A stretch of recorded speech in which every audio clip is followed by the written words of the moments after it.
dear listeners, you're welcome to the channel again. I still remain Mr. Abe. In this lesson, we are going to look at adjective clause.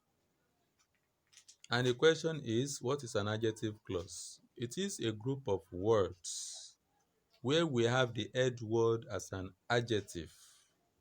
In the group of words, we will have an adjective, and this gives more information about a noun in the sentence.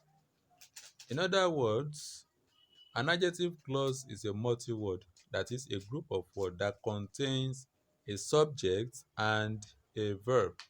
And this group of words describes a noun in a sentence. An adjective clause is called dependent clause because it depends on another set of words called independent clause or main clause. And the reason why it is called dependent is it cannot stand alone and be meaningful on its own without having additional set of words called independent or main clause. And precisely this adjective clause is introduced by the use of relative pronouns. And these relative pronouns are who, which, whom, whose, that, whoever, whomever, and where. These are the relative pronouns that are used to introduce an adjective clause in a sentence. These pronouns, I call them markers of an adjective clause, and usually they occur at the beginning of the group of words called adjective clause in a sentence. Sometimes they act like subjects and also like objects in the group of words called adjective clause. Now let's look at this example below to see the analysis of what we are talking about. I don't like people who drink Pepsi without a straw. I don't like people who drink Pepsi without a straw. You can see what I underlined there. Who drink Pepsi without a straw? That is what? The dependent clause there that is called an adjective clause. With the introduction of WHO, that is who. So you can see the example of this. Now after that, let's go to the next stage. Here we have types of an adjective clause in an English language.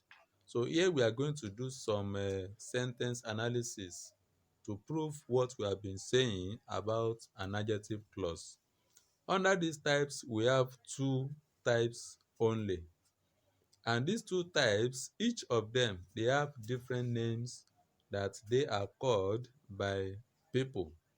It is either you call it restrictive adjective clause, or you call it essential adjective clause, or you call it defining adjective clause, or you call it qualifying adjective clause. These four names are given to only one type, whichever you see in writing. There's no problem. So this particular type happens to be the clauses that contain information that when removed from the sentence ceases to hold the same meaning. That is, this particular essential type of adjective clause, when you remove the group of words called adjective clause there, the meaning of the whole sentence words doesn't remain the same. So let's look at the sentence example there for analysis. I don't like people who drink soda without a straw. When you look at the sentence, I underline who drink soda without a straw. That is the adjective clause with the introduction of WHO. When we remove it from the sentence, what we have left is I don't like people. But if it is I don't like people, that is a pure sentence and it is a complete sentence. But if we are to judge that, it means the speaker doesn't like people at all. Whether you are black, white, short, tall, thin, or whatever, he or she doesn't like people. But in this regard, we have the group of words called adjective clause in this case, and it is added to the sentence. Who drinks soda without a straw? Those are the kind of people that the speaker doesn't like. It is not people generally or per se. I hope that is clear. So in this case, who drinks soda without a straw functions as it describes the noun people. That is its function in the sentence. I hope it is clear. Now to the second type.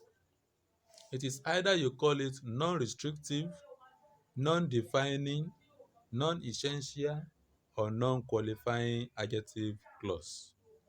So this type is an adjective clause that gives an additional description that does not necessarily need to understand the intentions of the writer. What we are saying here is that in this particular type of adjective clause, it doesn't matter whether we have the adjective clause there or not. It doesn't matter, it is not important at all. Now let's look at the sentence below it. The man who is standing over there is my brother. If we are to remove the clause there, the adjective clause there, who is standing over there, then we have the man is my brother. That gives enough information about what we are thinking of or what the speaker says. The man is my brother. Simple. We don't want to know whether the one in the house, the one in the car, the one wherever. So having the adjective clause who is standing over there in this sentence is what? Irrelevant, according to the type of the adjective clause. Unlike the first one that says, I don't like people. But which kind of people? We have the kind of people that the speaker doesn't like. So in the non-restrictive adjective clause, the man who is standing over there is my brother.